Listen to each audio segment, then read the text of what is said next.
अरे वो कैसा प्रेम है जो टूट जाए महाराज। प्रेम तो वही है कि कुछ आप समझ लो, कुछ हम समझ ले। दुखे सति पापम क्षीयते, सुखे सति पुण्यम क्षीयते। जीवन में जब दुख आ रहा है तो ये मत विचार करिए कि ये भी ठाकुर जी की ही देन है ना, ये तो आपके कर्म हैं। उन कर्मों का फल आप इस संसार में रह करके भोग रहे हैं। मुझे लगता है सफलता का मूल मंत्र आपकी सहजता है। आप सहजता से अपने कर्म करिए। भगवान ने कहा ना, कर्मण्येवाधिकारस्ते मा फलेषु कदाचन। आप कर्म करते रहिए लेकिन फल की चिंता मत करिए। प्रेम एक मर्यादा में जब रहता है, एक सुंदरता में, एक निश्चलता में जब रहता है, तो फिर मुख का काम समाप्त हो जाता है। प्रेम को फिर मुख से वर्णन नहीं करना पड़ता है, फिर नेत्र ही सारे काम कर देते हैं। नमस्कार, इस पॉडकास्ट में आप सभी दर्शकों का स्वागत है। कविता राणा। आज हमारे साथ एक ऐसी शख्स जुड़ी हैं जिनकी सुंदर आवाज़, जिनके विचार देश की युवा पीढ़ी को अध्यात्म के रास्ते की तरफ खींचती हैं। आइए हम स्वागत करते हैं मोटिवेशनल और कथावाचक। आइए स्वागत करते हैं लक्ष्मी प्रिया पांडे जी का। सबसे पहले तो आपका स्वागत है। बहुत बहुत धन्यवाद आप सभी का।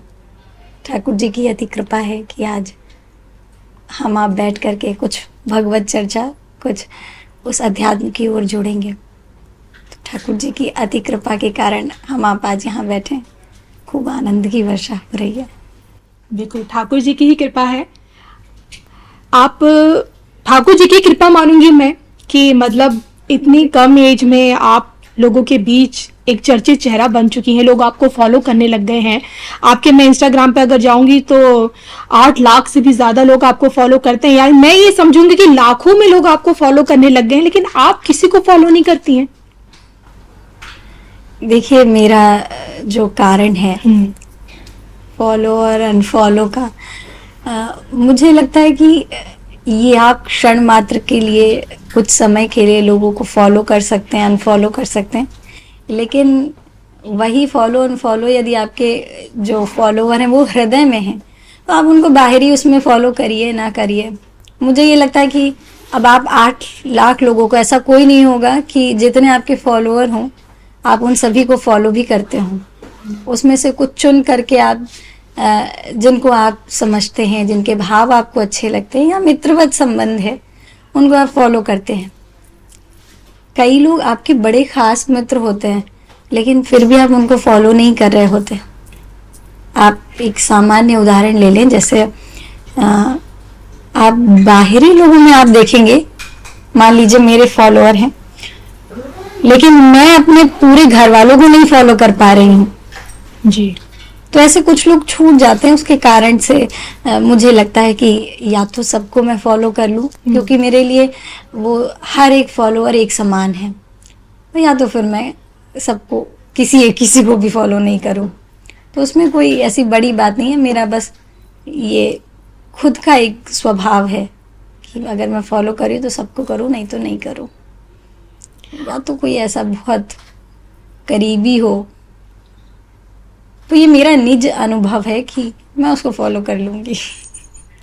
बट लोग तो अब आपको फॉलो भी करने लग गए हैं और सोशल मीडिया पे, गूगल पे, इंस्टाग्राम पे, ट्विटर पे आपके बारे में लोग जानना चाहते हैं।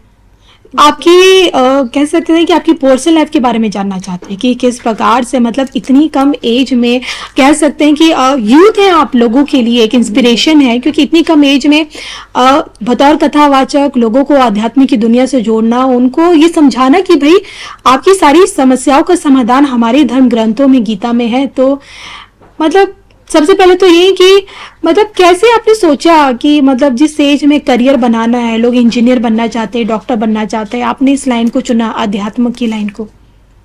देखिए, मैं अपने जीवन का कहूँगी तो मैंने ठाकुर जी की ओर कदम नहीं बढ़ाया, उन्होंने मुझे पकड़ लिया, यानी कि उन्होंने आपको चुना है। बिल्कुल, क्योंकि पहली बात कि अपने बस का नहीं है कि आप ठाकुर जी को पा सको, उनके प्रेम को, उनके अनुभव को समझ सको।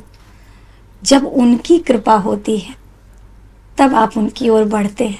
तो मेरे जीवन का तो एकमात्र मूल मंत्र यही है कि ठाकुर जी की कृपा से सब कुछ सुलभ है। आपको यदि कृपा पर विश्वास है, संसार में ऐसा कुछ भी नहीं है जो दुर्लभ हो, सब कुछ सुलभ हो सकता है। तो वही सुलभता ठाकुर जी ने मुझे प्रदान की है अपनी कृपा करके, जिसके माध्यम से मैं आज यहाँ बैठ करके आप सभी से चर्चा कर रही हूँ इसी भाव पर, उन्हीं ठाकुर जी के विषय पर।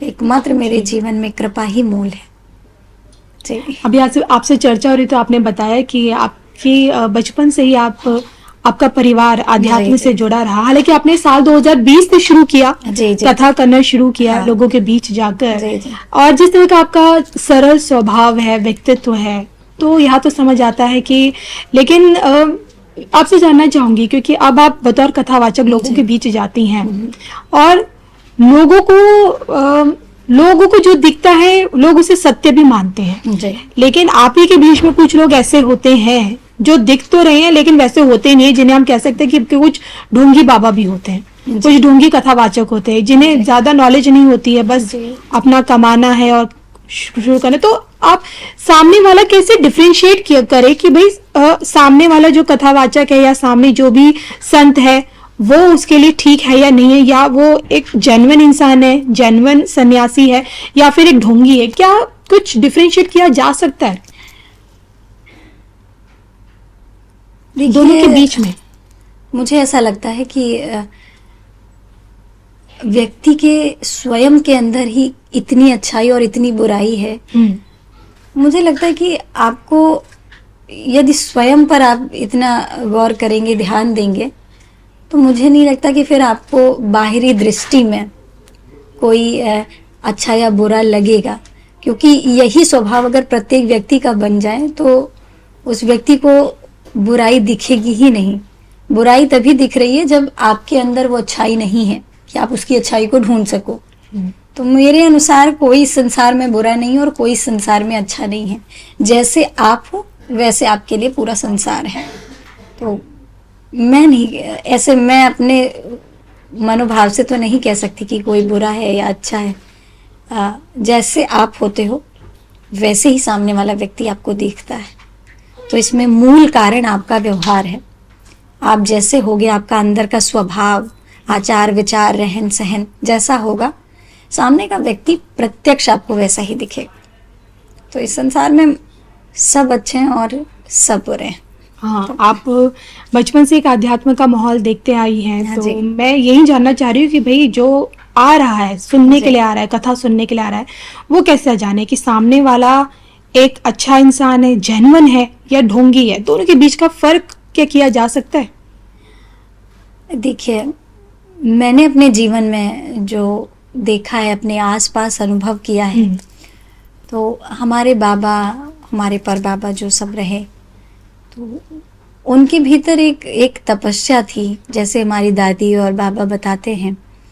और हमारा जो गांव है वहाँ पर श्री रघुनाथ दास के नाम से हमारे पूर्वज, उनका एक मंदिर भी बना हुआ है। तो इससे मुझे स्वयं भी बड़ा गौरवान्वित महसूस होता है कि हमारे पूर्वज ऐसे रहे हैं। तो उनकी जो कृपा है, उनका जो तप है, मुझे तो लगता है उन सभी के तप ने ही मुझे आज आप सभी के समक्ष जो मैं कुछ कह पा रही हूँ उसके योग्य किया है। मूल में मेरा यही कहना है कि कथाएं सब सुनते हैं, सत्संग में सब जाते हैं, लेकिन वो लेकर के वही आते हैं जो वो लेना चाहते हैं। इसमें कुछ अलग नहीं है कि आप गए किसी और कारण से थे और आपको कुछ और मिल गया। नहीं, आप उस कथा से जो चाहते हैं आपको वो कथा वही देती है। कहते हैं कथा सुनने का विषय नहीं है, कथा जीने का विषय है। जी। आप अपने जीवन को यदि जीना चाहते हैं, वास्तव में जीना चाहते हैं, तो उसका एक मंत्र यही है कि आप उस स्वभाव में उतरिए, अपनी स्वभाव जो आपका निज रूप है। नहीं बनावटी दुनियादारी के चक्कर में पढ़ करके आप इधर उधर की बातों को देखें। नहीं, आप आप वास्तविक जो आपका स्वरूप है उसको देखिए, और जो आप हो फिर आपको प्रत्यक्ष रूप से पता चल जाएगा कि ये सामने वाला व्यक्ति कैसा है। क्योंकि जब तक खुद के अंदर मैल भरा है तब तक आपको अच्छाई तो दिख ही नहीं सकती है, चारों ओर बुराई ही दिखेगी। अच्छाई तभी दिखेगी जब आप भगवत चर्चा सुनेंगे, कथा श्रवण करेंगे, अच्छी संगति में बैठेंगे, अच्छे मित्र होंगे आपके, तब आपको ऐसा माहौल मिल सकता है कि आप अच्छाई बुराई दोनों को डिफरेंशिएट कर सकें। लेकिन तब तक नहीं जब तक आप कथा श्रवण नहीं कर रहे हैं।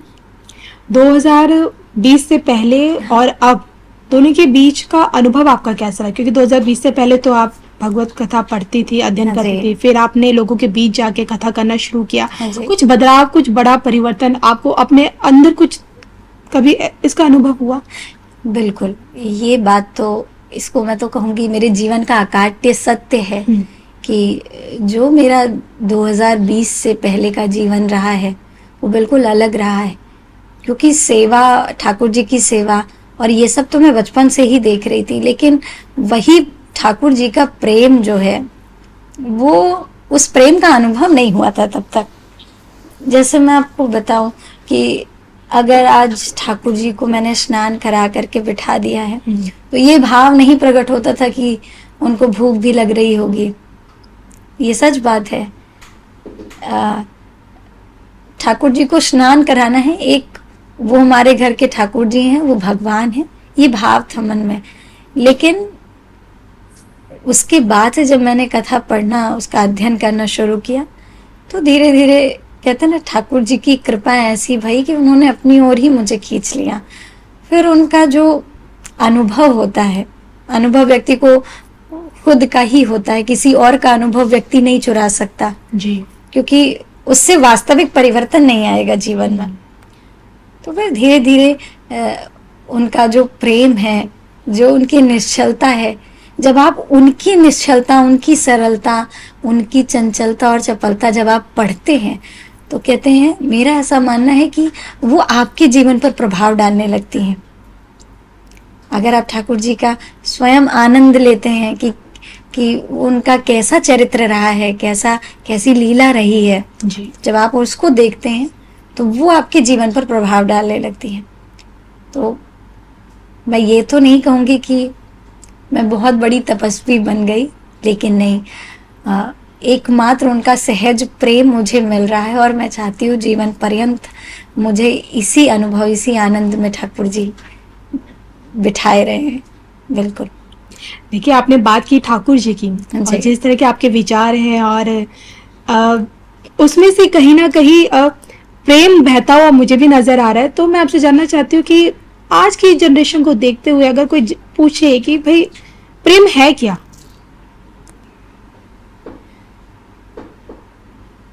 प्रेम वो है जो माँ बाप अपने बच्चे से कर रहे हैं, प्रेम वो है जो एक पत्नी अपने पति से करती है। जी, देखिए, प्रेम का एक सहज रूप है और वो है किसी की सेवा करना।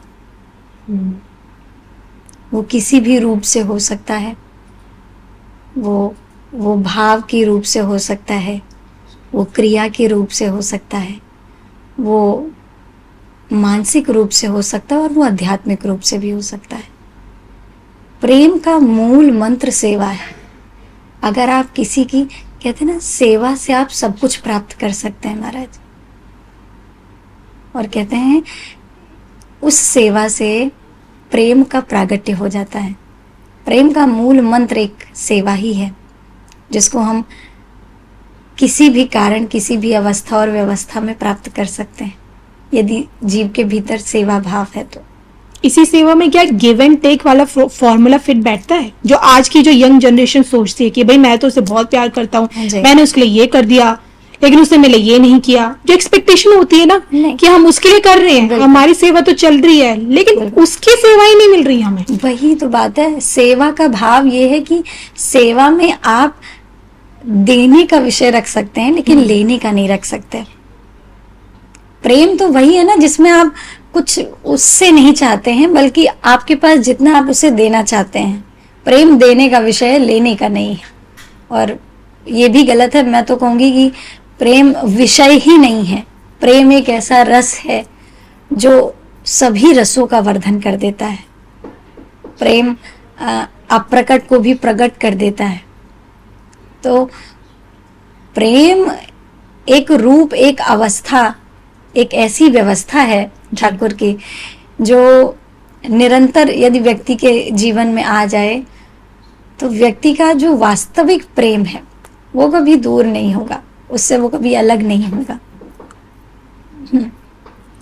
चलिए, मैंने तो हमेशा पढ़ा है, सुना भी है कि हमारे धर्म ग्रंथों में जो कुछ भी बातें बताई गई हैं वो कहीं ना कहीं हम इंसानों की समस्याओं का समाधान है।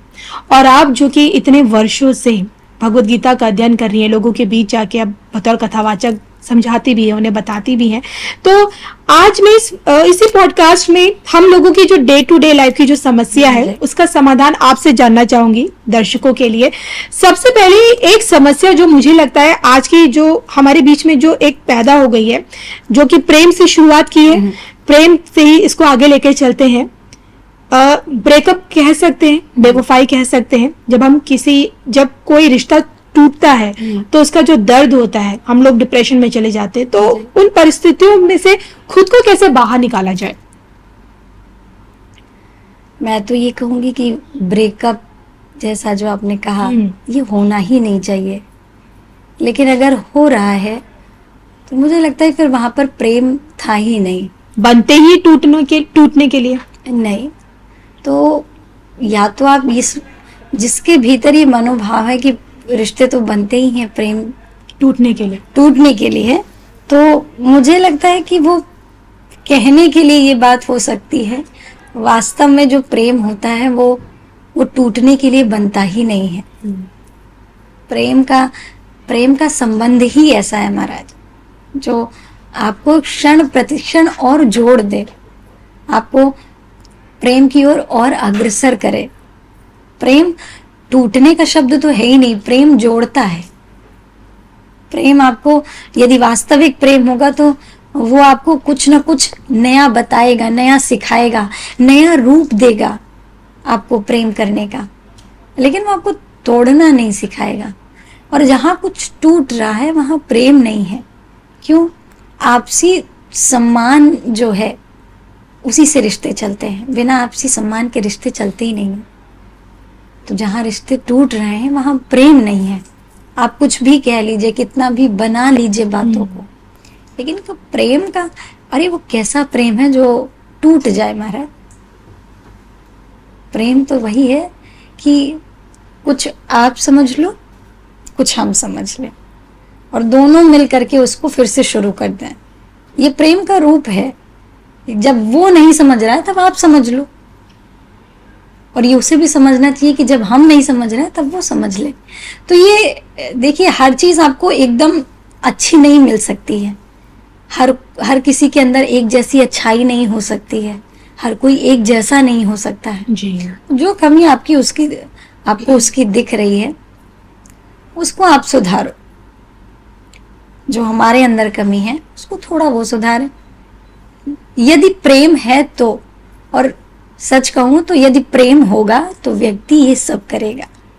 प्रेम जहां नहीं होगा तो व्यक्ति को कोई फर्क नहीं पड़ता है आप कैसे रह रहे हैं, आपका कब प्रेम हुआ, कब ब्रेकअप हुआ, ये मैटर ही नहीं करता है। प्रेम है तो दोनों चलेंगे, दोनों आगे बढ़ेंगे। चलिए, प्रेम से अब आगे बढ़ते और बात करेंगे सुख दुख का। मेरा तो यही मानना है कि सुख दुख जीवन की सत्यता है। सुख अच्छे दिन है तो कल बुरे दिन भी आएंगे, सुख दुख चलता रहता है। लेकिन सुख के दिन कब चले जाते पता ही नहीं चलता है, लेकिन जब दुख की घड़ी आती है तो बीतती ही नहीं है। तो जब इंसान का कोई बुरा दौर चल रहा है तो वो जो समय है वो कैसे काटे, उस समय क्या उसे करना चाहिए कि वो हिम्मत ना हारे? ये बहुत सिंपल सी बात है कि यदि जीवन मिला है तो दुख और सुख दोनों आएंगे जी। जरूरी नहीं है कि कोई ऐसा व्यक्ति संसार में जन्म नहीं लिया जिसके जीवन में दुख ना आए हो या उसके जीवन में सुख ना आया हो। जीवन का जो चक्र है वो सुख दुख के इर्द गिर्द ही घूम रहा है। आज अगर आपके जीवन में सुख है तो कल दुख आएगा ही आएगा। क्यों? कोई ना कोई कारण आपका ऐसा बनता ही है, कोई या पूर्व जन्म के कोई कर्म होते हैं जो आपके इस जन्म में प्रभाव डालते हैं। तो सुख दुख तो रहेगा ही, लेकिन कहते हैं यदि सुख दुख से बदलना चाहते हैं आप, उससे ऊपर उठना चाहते हैं, तो श्रीमद् भागवत में व्यास जी महाराज ने कहा है कि वदन्ति तत्तत्त्वविदः तत्त्वं यदि ज्ञानमद्वयम् ब्रह्मेति परमात्मेति भगवान इति शब्दते।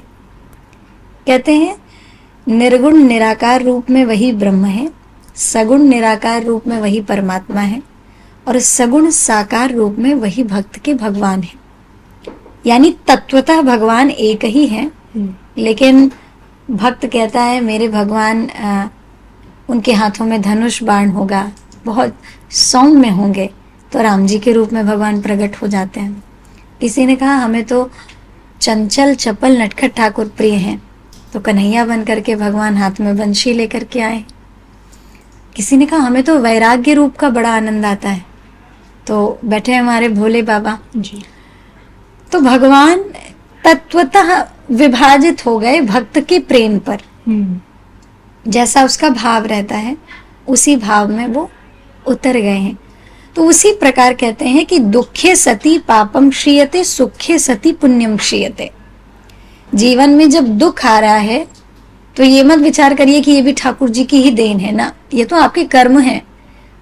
उन कर्मों का फल आप इस संसार में रह करके भोग रहे हैं और अपने नए जन्म के कर्मों को आप बना रहे हैं। अब वो जैसे भी कर्म करें आप, अच्छे या बुरे। तो ये है कि कहते हैं दुखे सति पापम क्षीयते। जब आप दुख भोग लेते हैं तो आपके जितने पाप हैं वो सब नष्ट हो जाते हैं।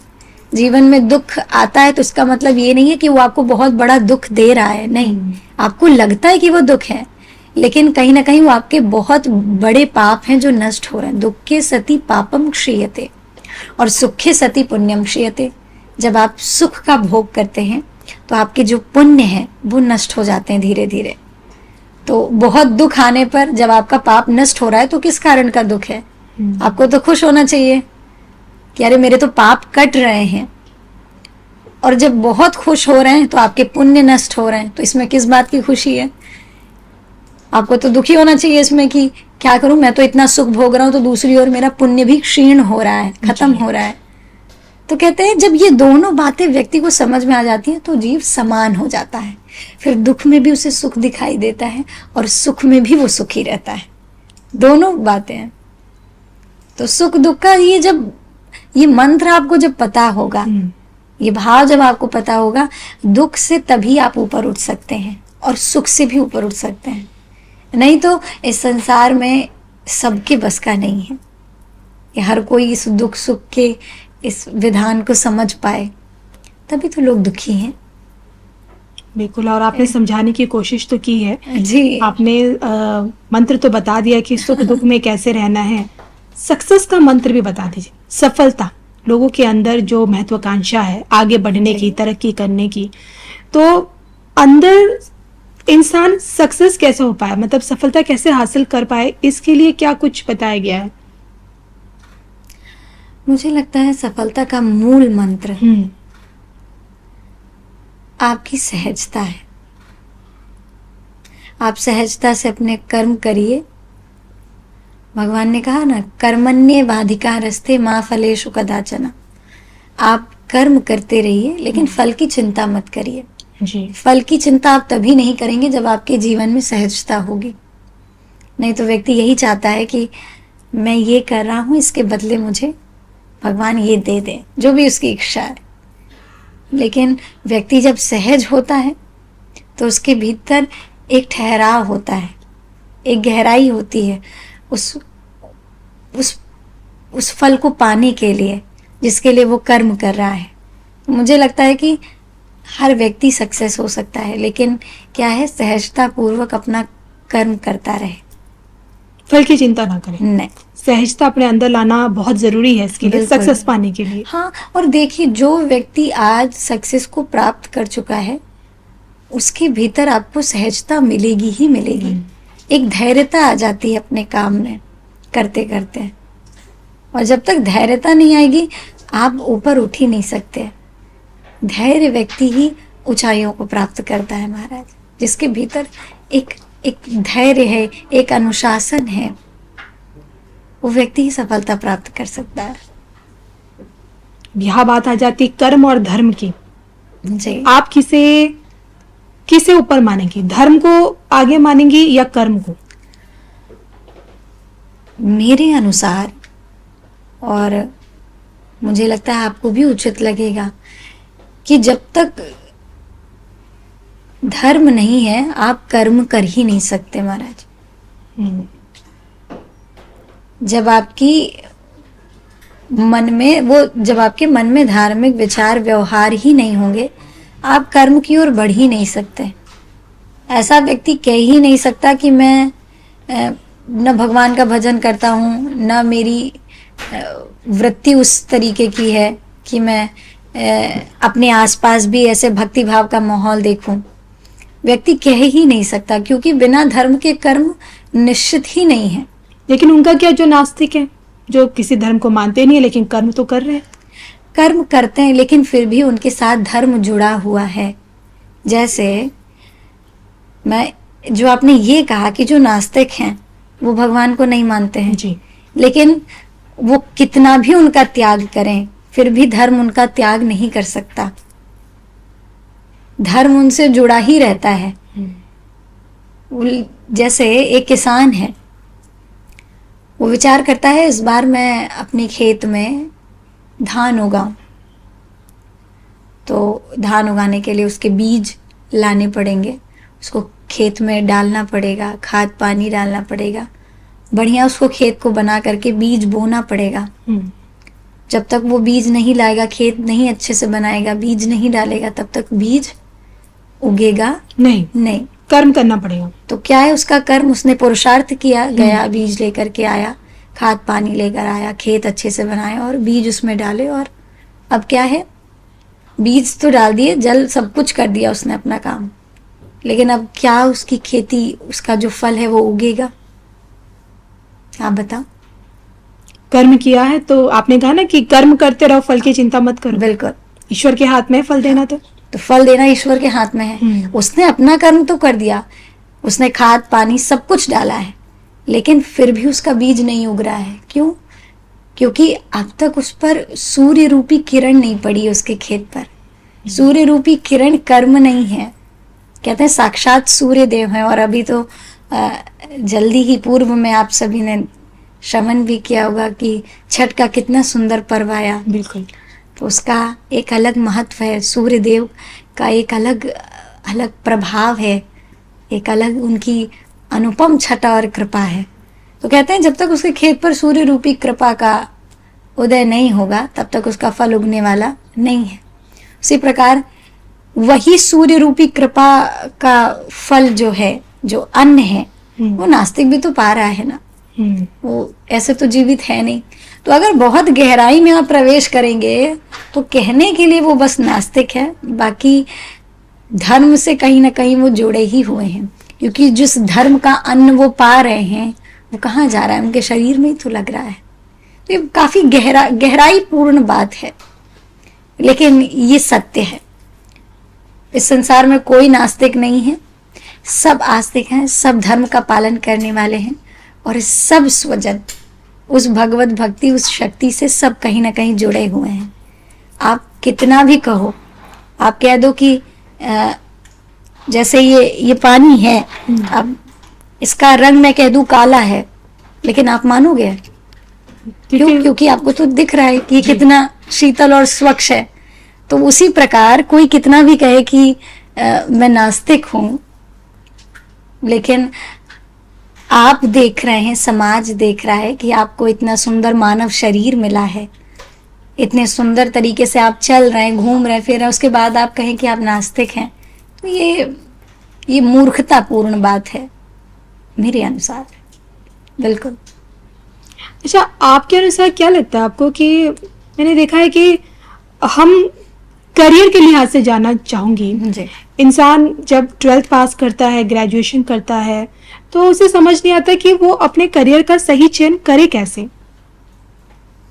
ये एक बहुत बड़ा, मुझे लगता है एक बहुत बड़ी प्रॉब्लम है शायद, जो हमारी जो यंग जनरेशन है, युवा पीढ़ी है, जो स्टूडेंट लाइफ में हर इंसान को झेलनी पड़ती है इस प्रॉब्लम से। समझ नहीं आता है कि उसे अपनी जिंदगी में बनना क्या है, कैसे पता करे कि मुझे अपनी जिंदगी में बनना क्या है। तो जिस प्रकार जैसे मैंने कहा कि जैसे तय है कि कब दिन होगा, कब रात होगी, कब घड़ी की सुई में 12 बजेंगे, कब 1 बजेंगे, तो ये सब पहले से तय है, इसमें कुछ आगे पीछे नहीं होगा। उसी प्रकार आपके कर्म के अनुसार आपका काम भी तय है। आप जिस स्तर से अपना काम कर रहे हैं, आपके कर्म का फल भी उसी स्तर से तय है।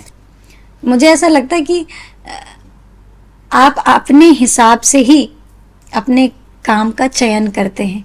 आप जैसी मेहनत करते हैं वैसा आपको फल मिलता है। क्योंकि बड़ा अच्छा कोट भी है कि असफलता केवल ये सिद्ध करती है कि सफलता का प्रयत्न पूरे मन से नहीं हुआ है। जी। तो लोग कोई काम का चुनाव करते हैं और फिर उसमें अगर सफलता नहीं मिली, कई बार सफलता स्विच कर मिली, जाते हैं, से हटा दिया कि अब कुछ नया करेंगे, कुछ और करेंगे। वो दर्शाता है कि आपका जो लगन है, आपका काम करने का जो तरीका है, वो अभी सधा नहीं है। आपको अपने काम को साधना है। काम देखिए कोई भी छोटा बड़ा नहीं होता है। मेरे अनुसार कोई काम छोटा बड़ा नहीं है। यदि एक भक्त की दृष्टि से देखेंगी तो झाड़ू लगाना भी कोई काम नहीं है। एक भक्त के लिए झाड़ू लगाना सेवा है। वो ये नहीं विचार करेगा कि मैं ये काम कर रहा हूँ, ये काम बहुत छोटा है, नहीं, वो सोचेगा ये कितनी बड़ी सेवा है। उसी प्रकार काम कोई भी छोटा बड़ा नहीं है। बस ये है व्यक्ति को उस काम में इतना परफेक्ट होना है, इतना सुंदर बनना है, इतना अच्छा बनना है, इतनी परफेक्शन लानी है कि फिर उसके जैसा वो काम कोई ना करता हो। आजकल तो देख रहे हैं कितने प्लेटफॉर्म्स हैं। आपको एक अच्छे स्तर पर पहुंचाने के लिए बहुत मेहनत की आवश्यकता भी नहीं है, लेकिन हाँ, आप जो मेहनत कर रहे हैं वो बड़ी दृढ़ता पूर्वक, बड़े सुंदर विचार और व्यवहार के साथ और लगन के साथ करें तो सफलता कहीं दूर नहीं है महाराज। वो बस चाहती है कि आप उसे अपनाओ। वो तो कह लीजिए कि सफलता एकदम आपके सामने यूं पड़ी हुई है। वो चाहती है कि आप उसे उठा लो, लेकिन हाँ, आपके अंदर उतनी क्षमता भी होनी चाहिए अपने कर्म की, अपने व्यवहार की, अपने अनुशासन की कर्म पर, कि आप उसको उठा पाओ, उस काम को, उस सफलता को। अच्छा, मैं आपसे जानना चाहती हूँ, आपको गुस्सा आता है? गुस्सा ऐसे किसी कारणों पर नहीं आता है। और मेरी बहन तो सामने ही बैठी है, कुछ भी होगा तो हाँ सारी सच बातें तो इसे ही पता है। गुस्सा तो नहीं आता है, लेकिन हाँ, आवश्यक है गुस्सा किसी किसी जगह पर। भावनाएं ऐसी होती है जिन्हें कंट्रोल हाँ, कर पाना बड़ा मुश्किल है। इतना जोर का गुस्सा भी नहीं आता है, लेकिन हाँ, मुझे ऐसा लगता है कि अगर आप खुद को अच्छा देखना चाहते हैं, खुद को सुंदर महसूस करना चाहते हैं और खुद के अंदर एक शांति चाहते हैं, सच बात तो ये कि खुद के अंदर अगर शांति चाहते हैं तो आप अपने लिए क्रोध मत करो। लेकिन इसी चीज के लिए काम, क्रोध, लोभ, मोह, अहंकार, इनको अपने अंदर से कैसे मिटाया जा सकता है? पॉसिबल है? इसीलिए कहा गया कि ये कोई अच्छे विचार नहीं, ये मत्सर हैं, खड विकार हैं। अच्छा। जो व्यक्ति के अंदर, इसको अच्छाई में नहीं कहा गया, कहा गया कि ये खड विकार है व्यक्ति के जीवन में। काम, क्रोध, लोभ, मोह, मद, मत्सर, भावनाएं से तो, हाँ, भावनाओं से जुड़ी हुई सारी चीजें। लेकिन ये जिसको कहेंगे कि ये अच्छी भावनाओं में नहीं आते हैं, ये बुरे विचारों में आते हैं। तो जब आपको पता है कि ये बुरे विचार हैं, काम, क्रोध, लोभ, मोह, मद, मत्सर, ये सब बुरे हैं, कुछ अच्छा नहीं है, तो आप इसको चाह करके भी क्यों अपना रहे हैं? आपको पता है ये बुरा है, फिर भी तो कहते हैं लोग, कई लोग तो ये भी कहते हैं क्रोध हम करते नहीं, क्रोध आ जाता है। जी। जैसे पहले से प्लान तो करना नहीं पड़ता है कि हाँ अच्छा अब क्रोध करना है हमें, नहीं, क्रोध आ जाता है। उसका स्वभाव क्या है कि आपका विचार कैसा है। क्रोध आपके विचार से रिलेट करता है। जैसा आपका विचार व्यवहार होगा लोगों के बीच, आपका स्वभाव भी वैसा ही बनता चला जाएगा। मतलब ये सारी चीजें आप कह रहे हैं कि हमारे विचारों से जुड़ी हुई हैं। बिल्कुल।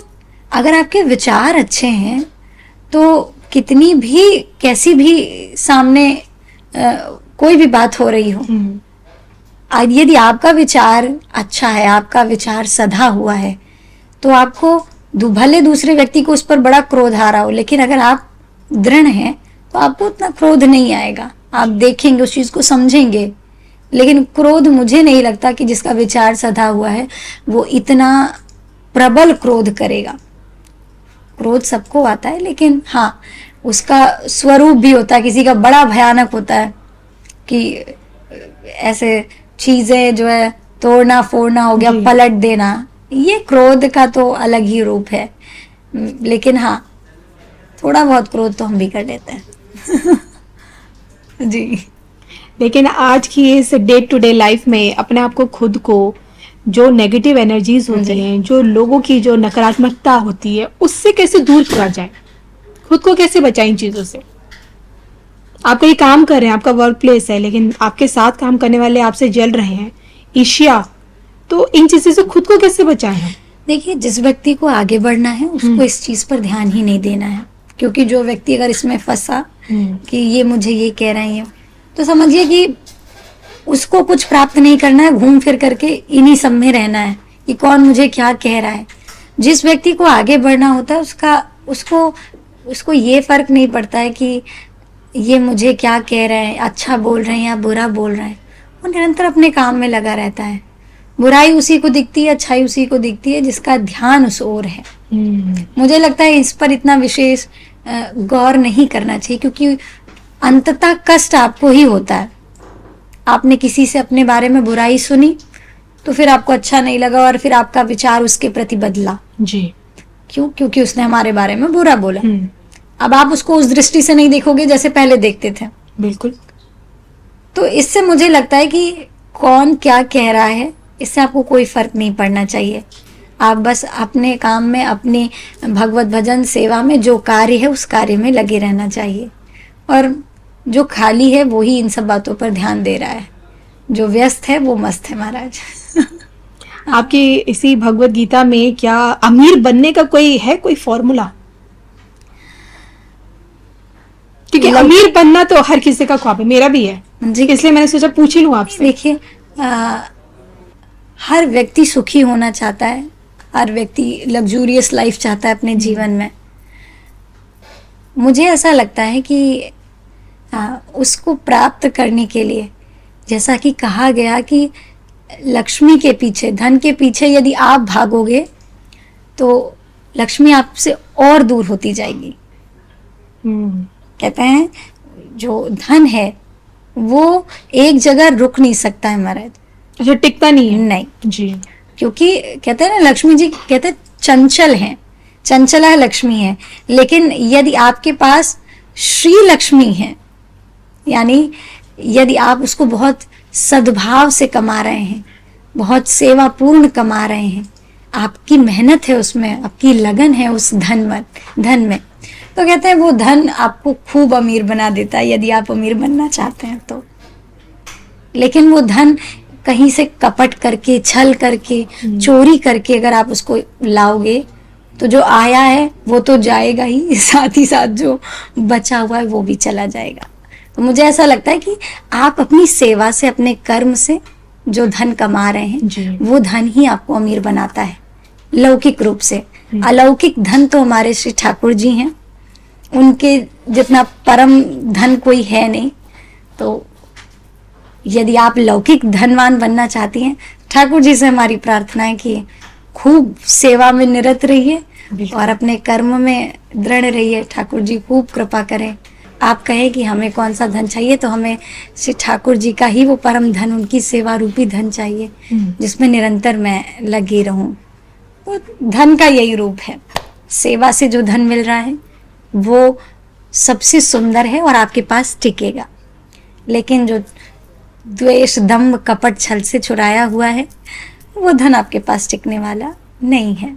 और वो आज आपके पास है, कल किसी के पास है, उसका कोई रूप नहीं है। और धीरे धीरे आप धनवान नहीं लेकिन कंगाल जरूर बन जाएंगे यदि ऐसे धन को आप रख रहे हैं तो। जी।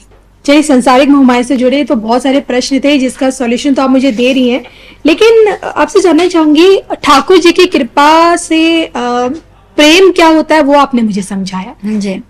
और आपसे इसी प्रेम के नाम पर हमारे बीच जो एक समय के साथ साथ एक ट्रेंड चल पड़ा, लिव इन रिलेशनशिप वाला। क्योंकि देखिए, हमारे शास्त्रों में तो विवाह और 7 फेरे 7 जन्मों का नाता बताया गया है जी। लेकिन आप इस लिव इन रिलेशनशिप को कैसे देखती हैं? देखिए, मुझे लगता है कि क्योंकि यहाँ तो देखिए राधा रानी और जी। ठाकुर जी, जी। कई लोग तो कहते हैं वो भी लिव इन रिलेशनशिप में ही रहे। विवाह तो देखिए, सभी को पता है कि आप प्रेम को देना सबसे बड़ा दान है, लेकिन उस प्रेम की भी एक मर्यादा है। अगर उसका एक समय, एक नियम बनाया गया है, आप उसका पालन करें। लिव इन रिलेशनशिप में आज क्या है कि विवाह से पहले लोग एक साथ रह रहे हैं, कहते हैं एक दूसरे को समझने के लिए, और ये मुझे ऐसा लगता है कि अगर आप मर्यादा का पालन कर सकते हैं, वो मर्यादाएं आपको भी ज्ञात हैं और सभी को पता है, और उन्हीं मर्यादाओं के लिए ही आपके माता पिता, आपके बड़े सब आपको बताते हैं कि ऐसे नहीं करना चाहिए।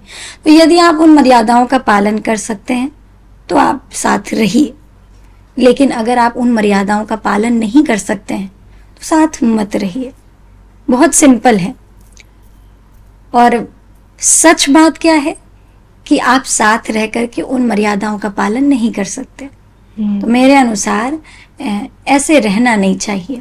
अगर आपको रहना ही है तो वो प्रेम ही क्या जो 10 दिन, 1 महीने, 2 महीने, 3 महीने, 1 साल रह करके फिर आपको पता चले कि अच्छा हम प्रेम में हैं, चलो अब विवाह कर लेते हैं।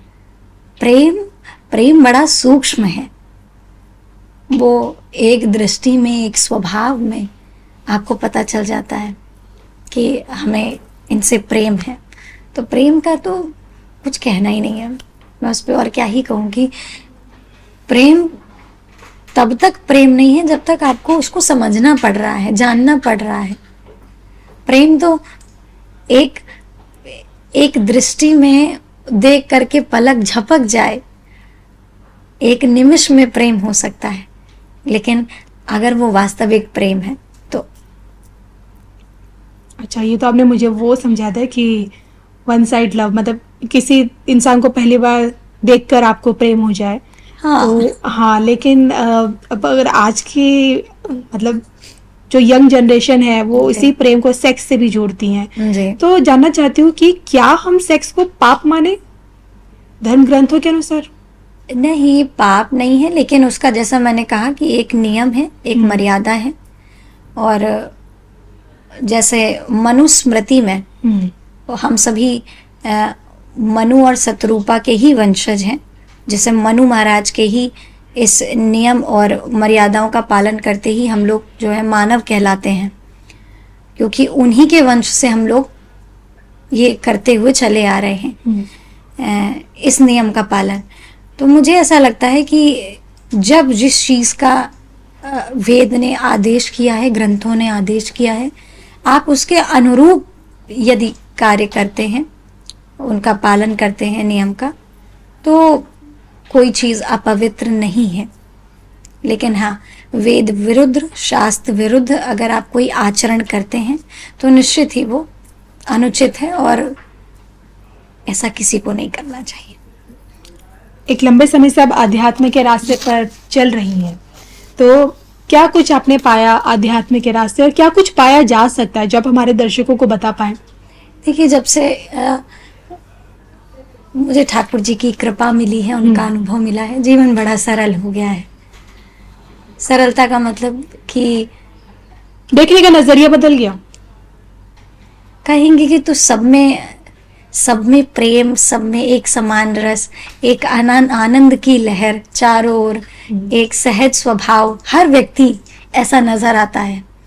और लगता है जीवन का जो सबसे बड़ा धन है, जो सबसे बड़ा दान है, जो सबसे बड़ी सेवा है, जो सबसे बड़ा कर्म है वो ठाकुर जी ने हमें सौंप दिया है।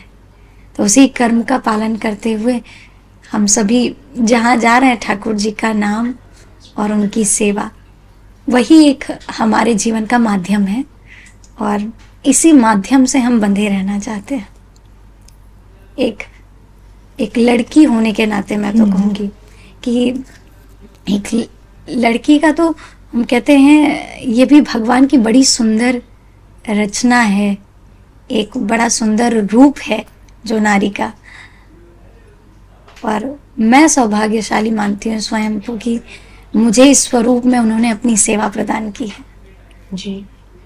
तो जीवन में सब कुछ है देखने के लिए, सब कुछ है भोगने के लिए, लेकिन जो सुख प्रदान करना, जो आनंद प्रदान करने वाली जो एक लीलामयी मूर्ति है, जो आनंद है, वो केवल श्री ठाकुर जी हैं। वो आपको कहीं और नहीं मिल सकता महाराज। आपको बाहर पार्टी करके, घूम करके बाहर सुख तो मिल सकता है, लेकिन जब तक आप भजन में बैठेंगे नहीं, जब तक आप सत्संग में नहीं जाएंगे, जब तक सत का संग नहीं करेंगे, तब तक आपको आनंद नहीं मिलेगा। आनंद आप कहीं डोलते डोलते घूम लीजिए, लेकिन मिलने वाला नहीं है। आनंद केवल भजन में मिलता है, सच्चे लोगों के साथ में बैठ करके आनंद मिलता है। तो ये सब ठाकुर जी ने मुझे प्रदान कर दिया। मुझे बड़ा हर्ष से, ऐसे गौरव से कहने में बड़ा आनंद आता है कि ठाकुर जी ने मुझे अपनी सेवा में रख रखा है। इससे बड़ी तो मुझे नहीं लगता मेरे लिए और कोई कर्म हो सकता था, मैं और कुछ करने योग्य थी। यही एक है जो ठाकुर जी अपनी कृपा से मुझे करवा रहे हैं। ठाकुर जी की कृपा से यही आनंद क्या, मतलब टीका लगा के क्या मिलता है? जैसे देखिए, कुछ हमारी सनातन परंपरा में कुछ चीजें हैं जो हम कर तो रहे हैं, लेकिन हमें मालूम नहीं है कि उसके पीछे का सच क्या है, लॉजिक क्या है उसके पीछे का। सबसे पहले तो जानना चाहूंगी टीका लगाना, जैसे आपने लगा रखा है, कुमकुम का टीका लगाया जाता है माथा में, ठाकुर जी का तो आपने लगाए रखा है, तो इसके पीछे का क्या साइंटिफिक कारण है, क्या मिलता क्या है ये सब करने से? देखिए, लोग कहते हैं कि अरे लगा लिया है इतना बड़ा टीका दिखावे के लिए, नो बहुत बड़े तपस्वी बनते हैं अपने आप को, लोगों का विचार होता है। लेकिन मुझे जो मेरा स्वांतः सुखाय का जो आनंद है, वो मेरा मन ये कहता है कि भले आज मैं मान लीजिए कि भले लोगों को दिखाने के लिए इतना बड़ा लंबा चौड़ा टीका लगा लिया है, लेकिन आप ये समझिए कि जब व्यक्ति की दृष्टि पड़ती है तो भले ही वो जो है कुछ भी सोचे कि अरे भगवान का टीका लगा लिया इतना बड़ा, पता नहीं आता है या नहीं आता है कुछ, बस टीका लगाए घूम, भले उसने ये सोचा, पर मुझे लगता है उसके विचार में कहीं ना कहीं भगवान से जुड़ाव तो आया। उस टीके को देख करके भले उसने कुछ गलत ही विचार किया, लेकिन उसको जोड़ा तो भगवान से ही कि भगवान का तिलक किया है या देख करके। और मैं तो कहती हूँ कि सबसे बड़ी बात है, तिलक अपने लिए आप लगाते हैं, अपने ठाकुर जी के लिए लगाते हैं, और इससे आपको बड़ी शांति मिलती है। हमारे जो चक्र है शरीर के, तो यहाँ का जो कहते हैं ध्यान चक्र जो है, ये आपको बहुत शांति प्रदान करता है। तिलक जी, आपको चंदन लगाना ही चाहिए। इससे एक आपका पूरा दिन बन जाता है, मुझे ऐसा लगता है। आप ब्राह्मण को देखेंगे, उसका श्रृंगार ही ये है कि सर्वप्रथम वो जब उठेगा तो स्नान करके सबसे पहले तिलक करेगा, ये उसका आभूषण है। तो मुझे लगता है ठाकुर जी की कृपा और आप उनके सानिध्य रहने के लिए, अगर आप चाहते हैं कि हम उनके निरंतर आसपास रहें, तो आपको तिलक करना चाहिए। उससे आपका विचार बड़ा सुंदर बन जाता है, पूरा दिन बन जाता है। मुझे ऐसा लगता है कि भले आपको वो प्रत्यक्ष दर्शन नहीं दे रहे भगवान, लेकिन आपको ये महसूस करना चाहिए कि ठाकुर जी आपके पास में। कलावा बांधना, लोग चूड़ी कंगन सब पहनते हैं, लेकिन मुझे लगता है कि उन सब के साथ साथ में कलावा भी बांधना चाहिए। कलावा आपको जो है आपकी शांति, आपका पीस, इसको मेंटेन रखता है। और मुझे लगता है रक्त का संचार भी इससे बड़ा अच्छा रहता है, जो साइंटिफिकली देखा जाए तो। और कलावा, तिलक और जनेऊ जो ब्राह्मण का ये सब श्रृंगार है, ये सबको करना चाहिए। इससे एक अलग ही अनुभूति झलक करके आती है और कहीं ना कहीं आपके इस पहनावे, इस चरित्र से, इस विचार से आपका आचरण झलकता है। आपके कैसे विचार हैं, कैसे व्यवहार हैं, वो दिखते हैं। आप दिखावे के लिए 10 दिन कर लोगे, लेकिन कब तक जी। एक दिन यही रूप आपको अपना लेता है, फिर आप वो दिखावे के लिए नहीं करते हैं, फिर आप अपने लिए करते हैं, अपने प्रभु के लिए करते हैं। तो मुझे ऐसा लगता है कि दिखावा कुछ क्षण का हो सकता है, लेकिन भगवान क्षणिक नहीं है। वो क्षण भंगुर की कलिका जो है उसको भी उजागर करने वाले हैं। तो तिलक, कंठी, चंदन, ये सब आपको करना चाहिए। ये ठाकुर जी की आपको और समीप लेकर के आती है। और ठाकुर जी की भक्ति से जैसे आप जुड़ी हैं और आप जैसे जितने भी लोग जुड़े हैं, उनका जो पहनावा होता है बड़ा ही खूबसूरत होता है। आप इस्कॉन चले जाइए या वृंदावन चले जाइए, मथुरा चले जाइए, आप कह सकते हैं कि भाई ठाकुर जी की गोपियां हैं जी। तो वो जो पहनावा है, चाहे साड़ी हो, लहंगा हो, एक अलग तरीके का। तो ये पहनावा क्या दर्शाता है समाज को? देखिए, नारी का जो भूषण है वो है लज्जा। बड़ी सुंदर बात कही गई है कि नारी का भूषण है, भूषण यानी जो श्रृंगार है उसका आभूषण है। सबसे बाहरी श्रृंगार तो आप जो है कान में इतने सुंदर तो है ही कान में इतने सुंदर झुमके, चूड़ियाँ, ये सब तो पहन सकते हैं बाहरी श्रृंगार, लेकिन नारी का जो भीतरी श्रृंगार है वो लज्जा है। और कहते हैं लाज आपके अंदर यदि होती है तो ये आपकी सुंदरता को न जाने कितने गुना बढ़ा देती है। लज्जा एक मर्यादा है, एक स्त्री का श्रृंगार है। जब आप इसको इस मर्यादा को, इस लज्जा को धारण करते हैं तो स्त्री और खूबसूरत हो जाती है और सुंदर हो जाती है। जैसे आप भी इतने साड़ी में तो आप भी बड़े सुंदर लग रहे हैं जी। तो ये एक भारतीय नारी की जो पहनावा है भारतीय नारी का, ये अद्भुत है। और मैं तो कहती हूँ प्रत्येक नारी को, भारतीय नारी जो है, और जो और भी आजकल तो देखिए ना महाराज, ये विदेशों में भी विदेशी महिलाएं सबसे ज्यादा आकर्षित होती है इस पहनावे पे। और हमारे अपने लोग जो है वो वेस्टर्न कल्चर की ओर जा रहे हैं जी। लेकिन वही ना, क्योंकि उनको ये चीज सहजता में मिल रही है, और व्यक्ति को जब जो चीज सरलता से मिल जाती है तो उसकी कीमत नहीं समझते हैं। तो ये भी कहीं ना कहीं उन पर ठाकुर जी की कृपा है कि वो भक्ति की ओर बढ़ रहे हैं।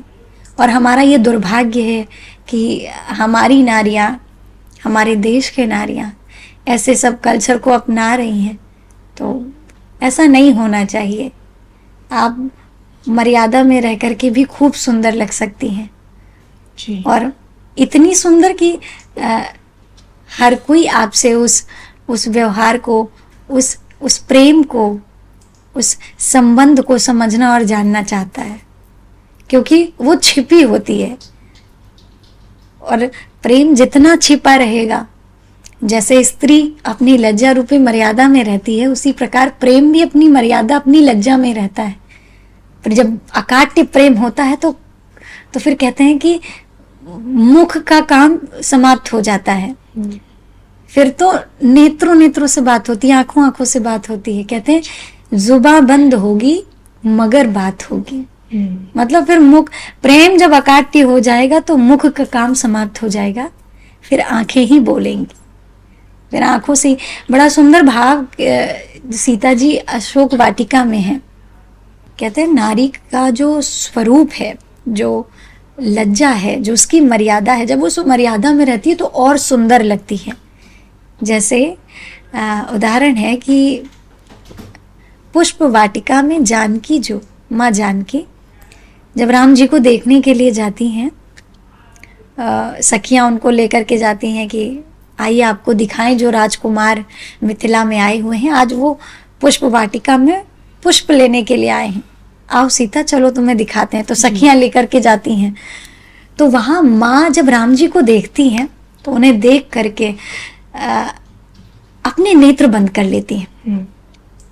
माँ ने जब नेत्र बंद किया तो मन ही मन, कहते हैं नेत्रों के माध्यम से उन्होंने, नेत्रों के द्वार से अपने हृदय रूपी सिंहासन पर राम जी को बिठाया और नेत्रों के द्वार को बंद कर लिया।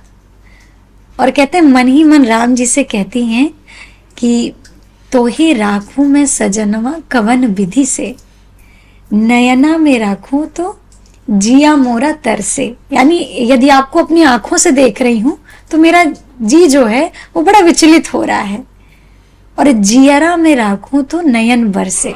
यदि मैं आपको अपने हृदय में रखती हूँ तो मेरे नयन बरसने लगते हैं, इससे अश्रुपात होने लगता है। तो मैं किस विधि से आपको रखूं, आप वो विधि मुझे समझा दो।